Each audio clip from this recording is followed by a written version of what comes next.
Hiya. So, quick update from Chiang Mai, Thailand. Um, After I spoke to you yesterday, things kind of improved. We checked into the flight. We felt a lot better about that. Um, and then about 1 o'clock, it broke on the wires that the Prime Minister was going to go on the TV and speak to the Thai people. So we tuned in, and he he introduced a state of emergency in Thailand. Unfortunately, when he did it, he had a mask on, but they prepared for him a very special mask, which was very posh. And when he spoke, it sort of went up and down like this. It's a slightly comic effect, in fact, a more than slightly comic effect. Uh, and then he sort of took his glasses off, and then the mask fell off. And when we then went into the town up to the near the market area, all the locals were talking about was how funny the Prime Minister was in the mask, and how nobody could understand a word he'd said. And obviously we couldn't, but I don't think his own people really understood either. Anyway, it transpired that the state of emergency, which is what often happens here in Thailand, is they announce something and then it's not quite what it seems. The state of emergency was not a state of emergency. It was an announcement of on Thursday a meeting about a state of emergency, and then I think this morning they introduced a new law here which allows the state of emergency. So I think reading between the lines, what's going to happen here from Thursday is there'll be a curfew from 5 p.m. to 5 a.m. Which will be quite an imposition because of the heat, most of Thai life is lived at night, shopping is done at night, etc., socialising because it's too hot in the day. So it's all going to be a big change here. So that was that. But we then carried on through our day. We went and said goodbye to our dear friends Moke and Oil and everyone at the coffee shop and his family.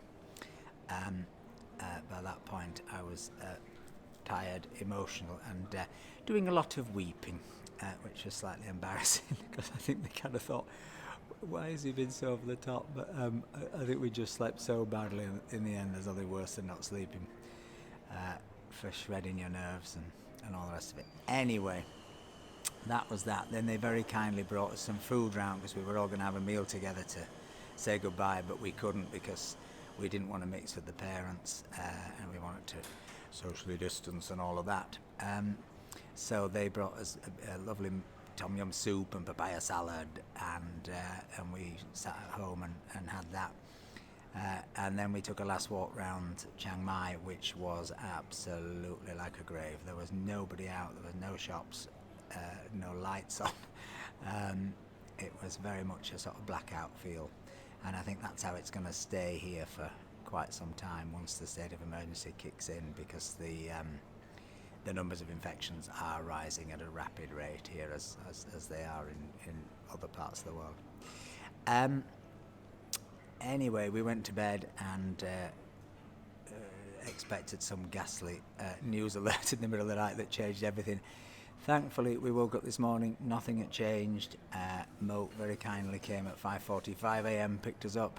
We drove through the empty streets of Chiang Mai to the airport, where apart from everybody wearing masks and the customs and immigration men not just wearing masks but wearing face shields, like they were sort of firefighters, with great big signs on the front that said social distancing, which I loved.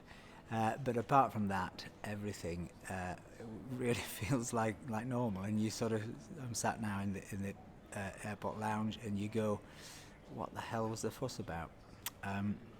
You feel slightly ridiculous, but having said that, there were an awful lot of people in the queue trying desperately to get tickets back home who had only really just caught up with this. And I know for a fact that a single ticket on this flight booked yesterday was £1,450. So again, no profiteering on the part of the airlines.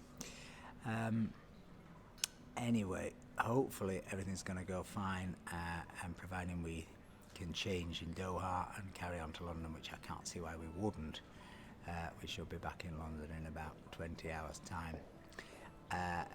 Before I go, I was just going to show you something which is pretty embarrassing. This bag, you see this bag, this beautiful bag? Now, this is a fake Gucci bag. Now, fake Gucci is not something I'm particularly keen on, but when we did our border dash to Myanmar, I think I was so elated when we got to the other side that I bought the first thing I saw and convinced myself that fake Gucci bags were something I loved. Luckily, I've made Mr. Boo carry it through the airport because well, I just couldn't. Anyway, hope everybody's well back home. Whether we get to France or not is the next question, but that's a bridge to cross on Sunday. And we'll see. Bye, everyone.